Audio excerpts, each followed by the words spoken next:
Welcome to The Monk and the Hedonist, a podcast that explores longevity and resilience and all the drivers that influence it, from our cognitive to physical to emotional health. The show is hosted by Dr. Bobby Canaru and Dr. Deepthi Agrawal. Tune in as we speak to experts, peak performers, and influencers on these important topics.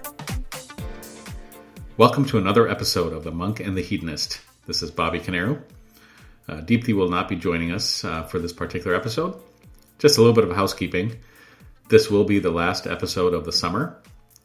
We will be resuming in the fall. So I hope you have enjoyed our last several episodes. We have really enjoyed some of the fantastic guests that we've had on the show. And I know that Deepthi and I have learned a ton from them, and I hope you have learned a lot from them as well. On this particular episode, we're doing something different. I'm going to be talking about one of my favorite influencers out there, Naval Ravikant. And what I'm going to be doing is talking a little bit about some of his wisdom and sharing some clips from his podcast that he has talked about before, because no one can articulate some of these concepts better than him. The way I found out about Naval Ravikant was through some of my favorite podcasts, such as Tim Ferriss and Joe Rogan. Naval is considered one of the smartest people in the room in Silicon Valley, which is a pretty big accolade when you're speaking of the particular types of people out there, the accomplishments in that particular space. But what makes him unique is that he's also considered someone who has figured out a way to be at peace and has mastered the concept of happiness. So it's a paradox when you consider that particular type of driven personality, to be able to have that kind of balance between having really great success, but at the same time being really grounded. And anyone that's listened to Naval, I'm sure would agree that he has some incredible wisdom on how to live a balanced life, a life of success, along with happiness. One of the quotes from Naval that really kind of drew me to him was when he talked about success. And he said that what you want to do is to get success calmly and quietly. You want to be the person in the room when a crisis happens, that you're that calmest person in the room. And I never thought about it that way before. We live in a society with social media like Instagram and Facebook, where we want to post our success and throw it out to the world, and we want to get validation for those things. We want to get there quickly and loudly, and that's been the societal, I want to say, stereotype on success. We've become impatient, and I love how he says that. To get to success, do it calmly, do it quietly. And when there's a crisis in a room, you want to be the calmest person in that room. So to get to that place, to be the calmest person in a room when there's a crisis, I reflected on that quite a bit. I think to be able to do that, you have to be at peace with yourself. You have to really have things in order in your life and in your head. One of the other things that Naval talks about is that life is a single player game, and it's played in our head. And it's so true. We create the reality of what we perceive life to be. And based on that reality, we can have all types of negative or positive experiences. Of course, there are challenges, and of course, there are difficulties that all of us are going to experience. But the way we perceive that, the way we interpret that, so much of that begins with the condition of our mind. We're going to talk about happiness, and I'm going to play some excerpts from Naval that he talks about in his podcast.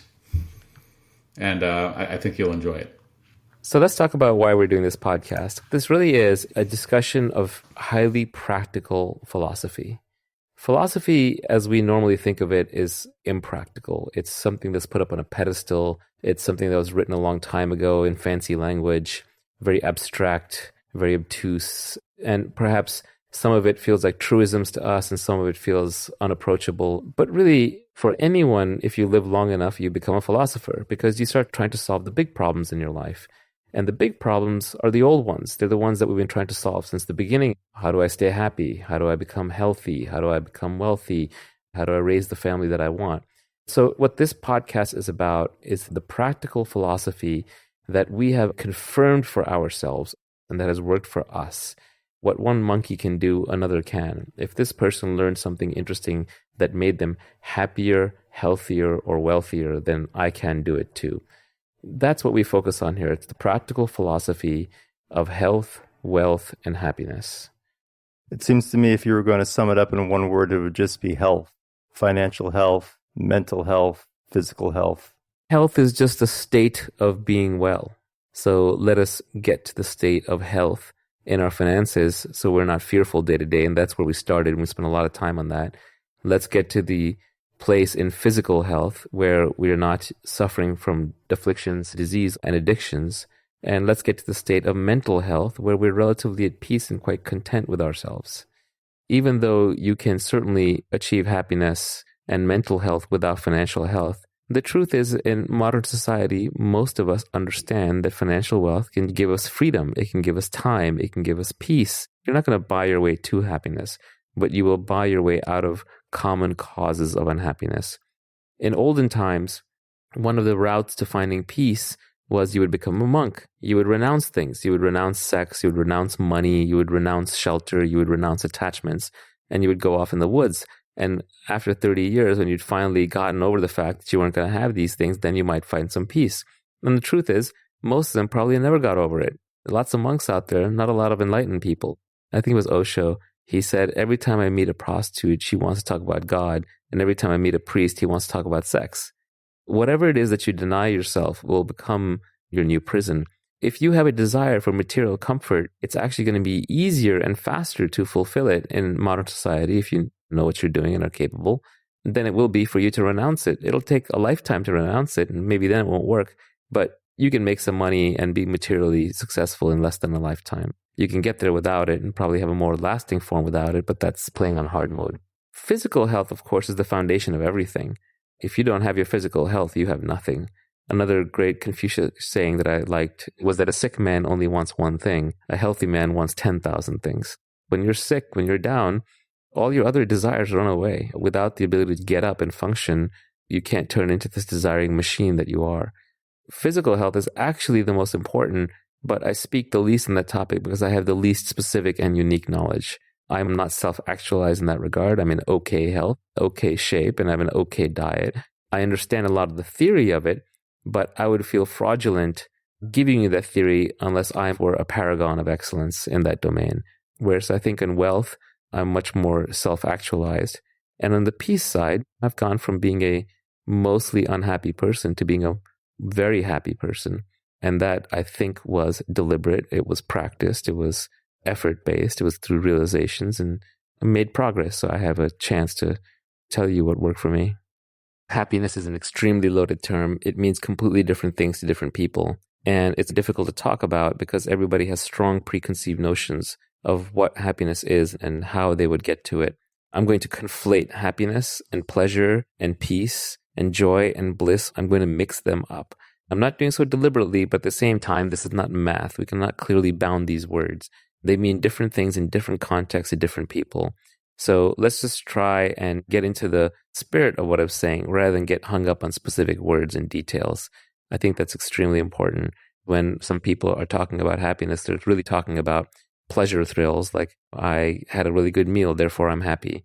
Other people are talking about a general state of contentment and well-being. Other people are referring to enlightenment like a Buddha would have reached, many people will take the point of view that there's no such thing as happiness, or happiness is counterproductive, or misery comes from pursuing happiness.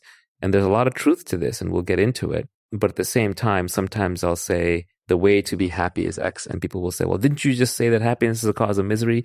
This is not mathematics. You cannot link algorithms together. This is more like poetry.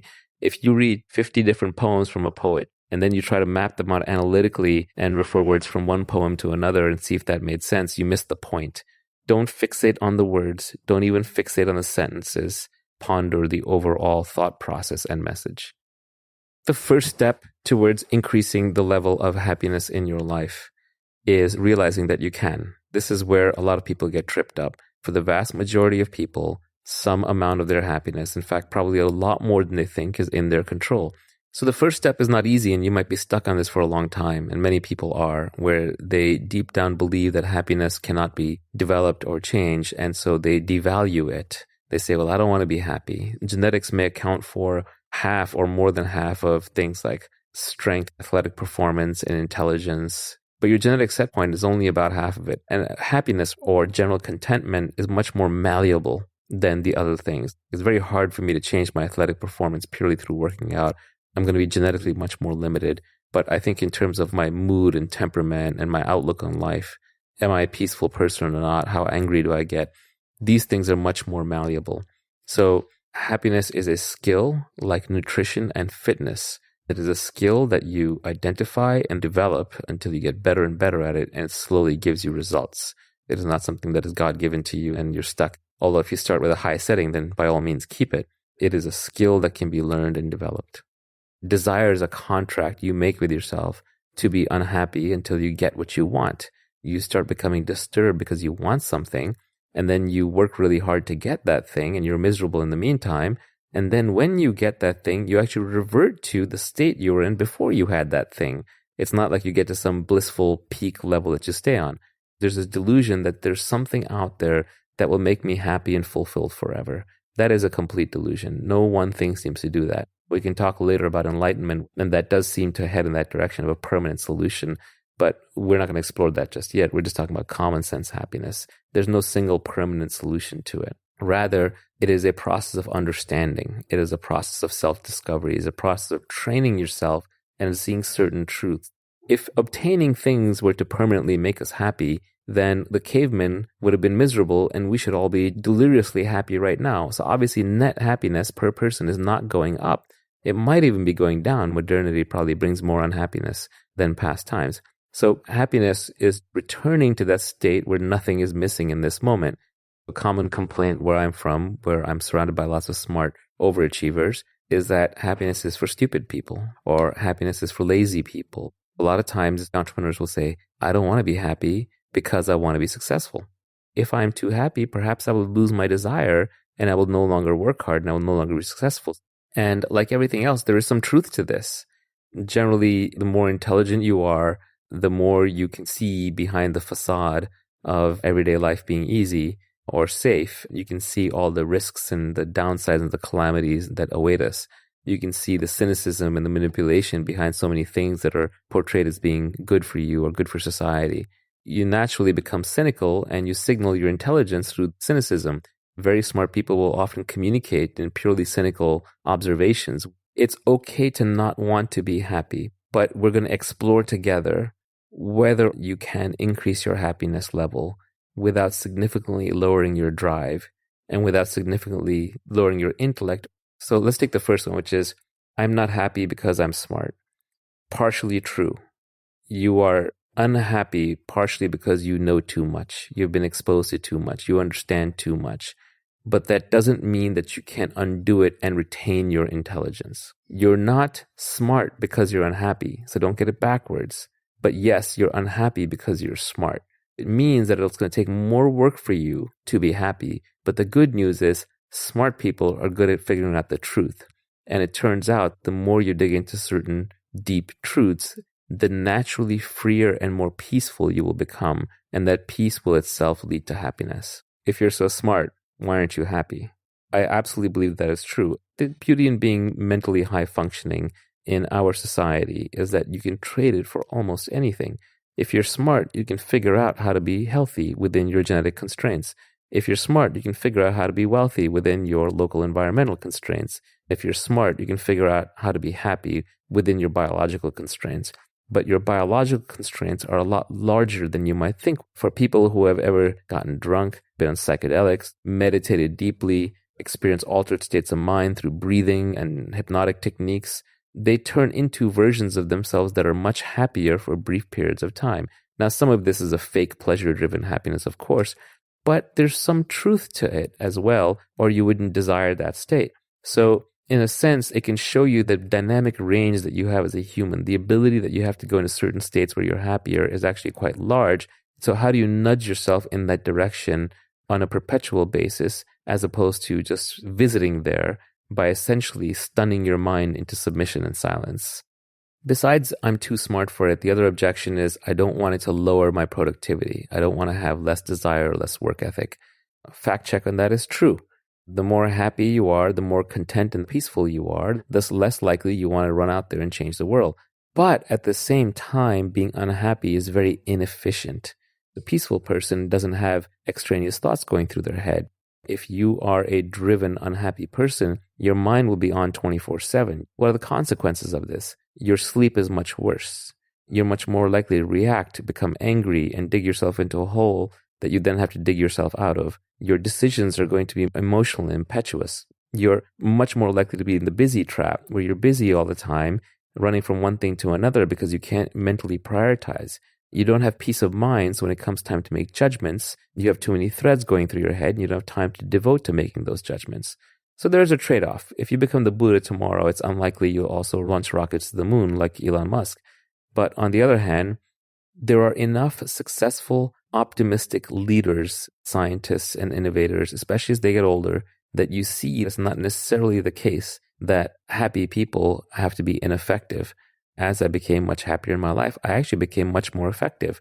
I was able to form relationships with people that earlier in my life I would have kept at a distance, whatever preconceived notion. I can make decisions much more clearly now because of see what the long-term outcome is going to be. And I cut straight to the chase. I don't try and negotiate an extra 20% here or there because I know that that's going to make me unhappy long-term. It's going to make the other person unhappy and it'll make the deal less stable. So I've actually been more productive even though I've worked less hard because I've made better decisions.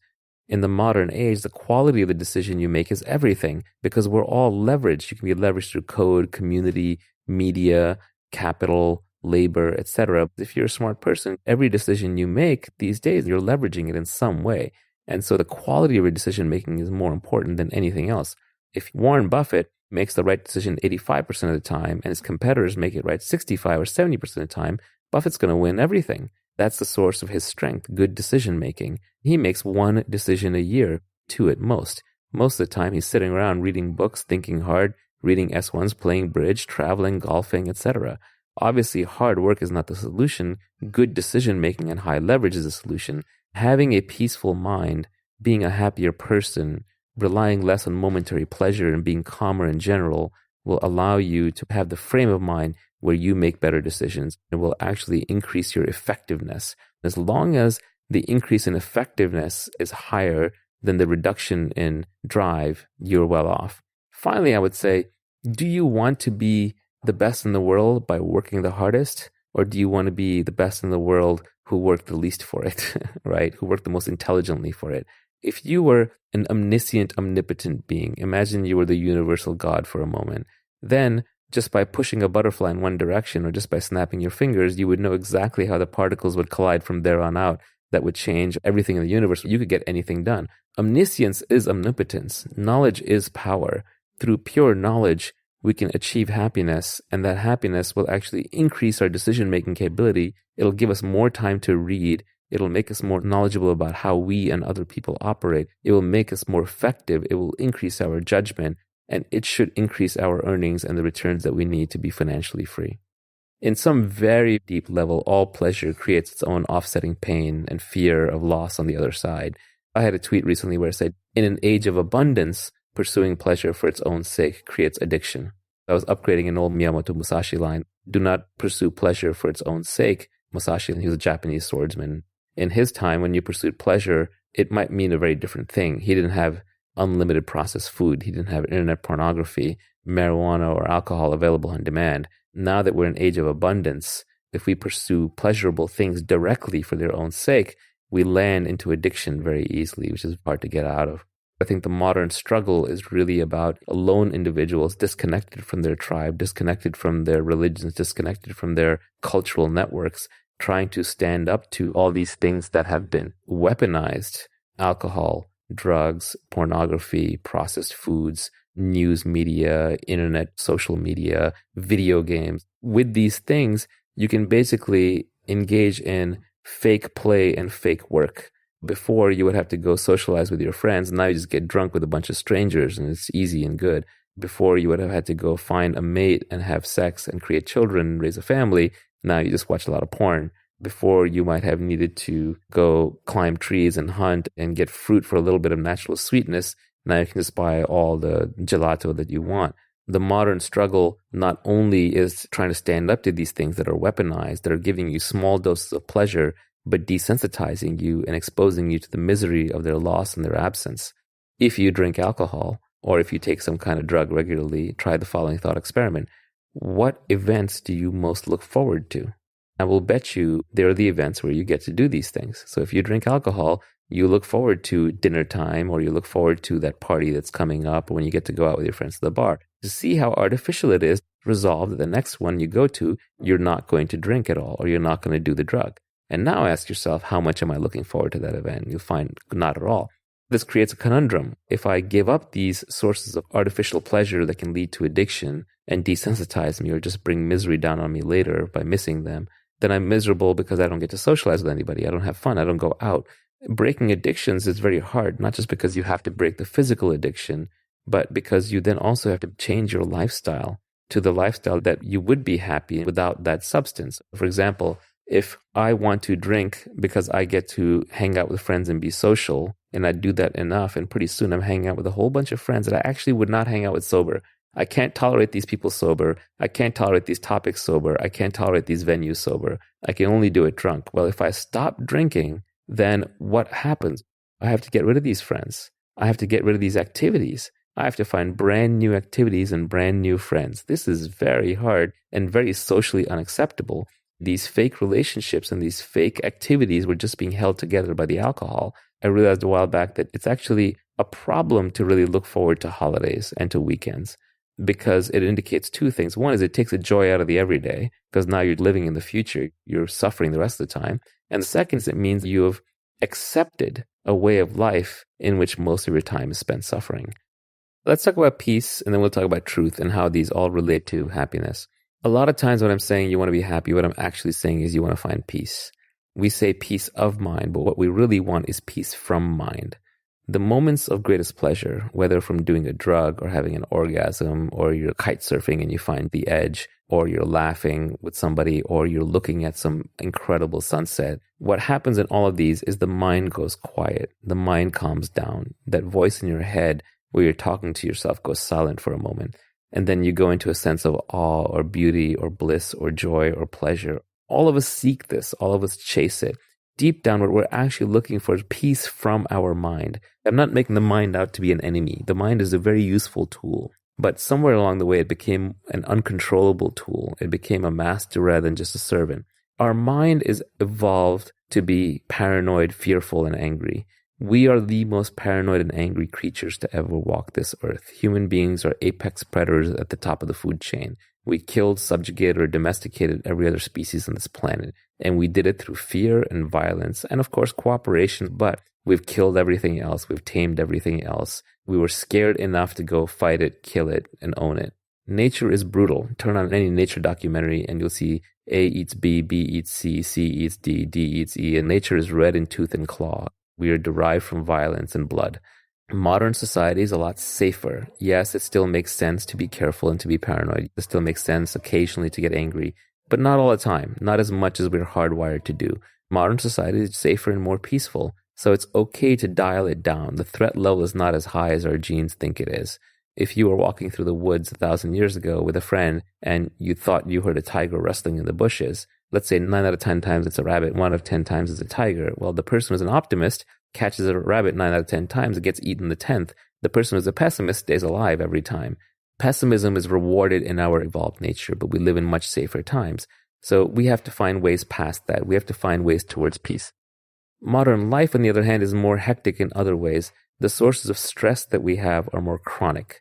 Let's define stress for a moment. Physically, stress is when something wants to be in two places at one time. If I take an iron beam and apply pressure to both ends in different directions, I'm creating stress in the beam because one part wants to be north, the other part wants to be south. I create stress on the beam. In a person, stress is when you can't decide what's important, so then you want two things at once that are mutually incompatible. I want to relax right now, but I need to get some work done. I'm under stress. I need to go to that party, but I also need to go to work. But when you truly give up on something, it's actually no longer stressful. When you accept that something is completely out of your control, there's no point in being stressed about it. So it does imply that you have some level of control over it. The mind is constantly creating stress for you through situations where it's being more paranoid or more angry than is actually warranted for your environment. We want to find peace from mind. We want to have tools that allow us to not turn off the mind, because you can't suppress the mind. If I say to you, don't think of a white elephant, you just thought of a white elephant. So you can't force the mind into anything. But where the mind on its own calms down and naturally goes away. And how do you do that? How do you end up with a more peaceful mind? Because a more peaceful mind automatically creates a happier person. One phrase I liked is that peace is happiness at rest, happiness is peace in motion. A peaceful person doing an activity will end up happy doing that activity. A happy person just sitting there will be peaceful. So the goal actually is not happiness, even though we'll use that term a lot. The goal is actually peace. So the question is, how do you get to peace? The first problem with getting to peace is that no activity will get you to peace, because peace is fundamentally inactivity. Peace is the sense that everything is fine. And if everything is fine, you're not making physical activity to change it, so you're physically at peace. And you're not making mental activity to try and change it either, because that'll create mental stress, because you'll want to mentally be somewhere other than you actually are. So peace itself is not a thing that can be directly achieved. You cannot work towards peace. What you can work towards is understanding. I think this is an old religious saying, but it says the name of God is truth. And what that's basically saying is that when you understand certain things, when you learn certain things, when you're convinced of certain things, and when they become a deep part of you, then you naturally become a more peaceful person. One of the tweets that I put out a while back was, the closer you get to the truth, the more silent you are inside. We intuitively know this. When someone is blabbing too much, that person who talks too much at the party, the court jester, you know they're not at peace inside. You know Robin Williams was not peaceful inside. Whereas with a wise person, if we expect to meet a Lao Tzu, a Socrates, we expect them to be quiet. That is an indication that they are wise. And not quiet because they're trying to look wise, but quiet because they're internally quiet. We understand that peace and wisdom sort of go together. Kapil Gupta, who's written far more on this topic than I have, said, wisdom begets stoicism, stoicism does not beget wisdom. And I thought that was very insightful. And his basic point is that as you become wise, you naturally become stoic. It's not by practicing being stoic that you become wise. That's cart and horse getting reversed. As an aside, I had a tweet the other day that got incredibly misinterpreted. So many people failed that IQ test. They basically said, the smarter you get, the slower you read. All these people got triggered about it, of course. This whole speed reading crowd. A lot of people said, well, Bill Gates reads 150 books per year. And then a bunch of people said, oh, well, I read really slowly, so I must be smart. Actually, no. I said, if A, then B. That does not mean if B, then A. Truth is very fought over. When we say truth, the biggest problem we're going to run into is that what society wants for you is not what's always good for you. Society is the largest group, and groups search for consensus. Individuals search for truth. It is not acceptable for society to tell you the truth on many things. There are many things society throws out all day long that if you're a smart and critical thinking person that you disbelieve, but you're forced to go along with it even though deep down you know it's not true. Money isn't going to make you happy. That's a society truth. That's not an individual truth. Look at all the individuals trying to make money. Deep down they know that yes, money will get rid of a lot of sources of unhappiness, and at least put it to the point where happiness is then under my control. It's my choice, as opposed to being inflicted upon me externally. That is just one of a billion lies society tells you. Another lie society tells you is that you send your kids to school for education. No, they get an hour a day of education. They get indoctrination. They get taught at the speed of the slowest student. They get taught mostly subjects that are irrelevant or obsolete. education is a combination of a small bit of education, a large dose of socialization, a large dose of compliance training, a massive dose of babysitting, which is helpful for parents who can't take care of the kids at home. Also, it keeps young troublemakers off the streets, especially at the teenage level, who might be going out and committing crime and causing problems or getting in trouble. So school does a lot of things, but education is just a very tiny piece of it, as all the homeschooling stats clearly show, and even the unschooling stats are starting to show. Society does not just tell you things that are false, it programs you to beat yourself up when you cross one of these boundaries, when you transgress against society's truths. And a classic example of that is guilt. Guilt is society's voice speaking in your head. Guilt is society programming you so effectively that you are your own warden. So truth-seeking is a very hard business because you essentially have to, with deep conviction, understand things that you are told are wrong all day long. When we talk about peace and how to get there, what we're really talking about is the search for truth. Try to see the advantage of getting to something by truth rather than by practice. Let's say I'm trying to quit smoking. There are techniques I can try, but they're always painful and difficult. Very often there'll come a moment when I see something a certain way, like I see myself a certain way, or I get diagnosed with lung cancer and I understand that I'm going to die, or I see a friend get in trouble with similar bad habits. When I see something strong enough, when I understand it, then the habit can often disappear by itself. The bad habit can dissolve. That's an extreme example. Much more simply, it might be I see some facet of myself that I don't like. I see some facet of somebody else that I then can't unsee, and I can no longer be friends with them. Understanding and seeing change us organically in a way that pure practice and technique cannot. When you're practicing how to do something, there's always a gap between you and the thing. There's always a repetition that you have to keep doing. There's always a struggle. There's always conflict. If we want peace, then one of the things we have to give up on is self-conflict. We even have to give up on self-improvement because self-improvement is just a dressed-up form of self-conflict.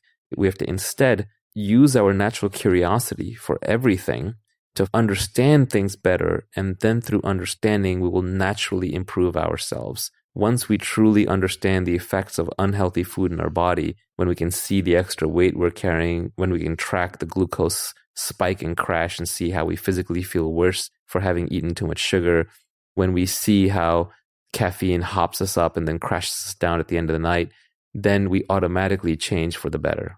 So the path towards peace is truth. Okay, there's so much to unpack there. But some of the points I want to talk about is number one, when it comes to what really is necessary, I believe, for us to be happy is we need physical health, which is most important. We need mental health, and we need some financial health. You know, he hit on the fact that money is not going to bring us happiness. However, money will ward off a lot of the common problems, headaches, stressors that most of us experience. So, you know, for those of us that have some kind of guilt or anxiety when it comes to money, I think it's important to recognize that there is some value in wealth creation and having financial freedom. The other thing, though, that I believe that he really digs into is that, you know, this concept that, you know, happiness really comes from mental peace. You know, in order for us to be happy, we need to be peaceful within our mind. And mental peace, you know, comes from being able to really seek the truth and to be able to dive in and resolve those things within our head and in our mind that maybe that we've been suppressing or avoiding. You know, there's a lot of inner work required to get to a place where there's mental peace. The reason I picked this whole segment is because it's such a perfect, concept for the monk and the hedonist. You know, when we introduced the whole show, we talked about how challenging 2020 was because of COVID. Mental health was such a huge issue. And what it exposed was the fact that the vast majority of people, suffered from mental health because they did not know how to sit quietly and deal with their mind. At a time when we were all locked in, on quarantine. And it is such an important skill set to develop, to be able to observe our mind, our thoughts, and to be able to really dive in and free the demons inside of it, to go through and really seek the truth as to what's causing us pain, this pain that we're holding in. Once you can do that, and once you can work through that inner pain that we've had and release it, it creates an environment where mental peace is much more accessible and much more realistic. And once you have mental peace, you're naturally going to be happy. And I think that's the premise of what Naval was saying, which I think is just such a powerful concept. I hope you enjoyed this episode, and I look forward to many more with Deepthi starting this fall. Have a great summer.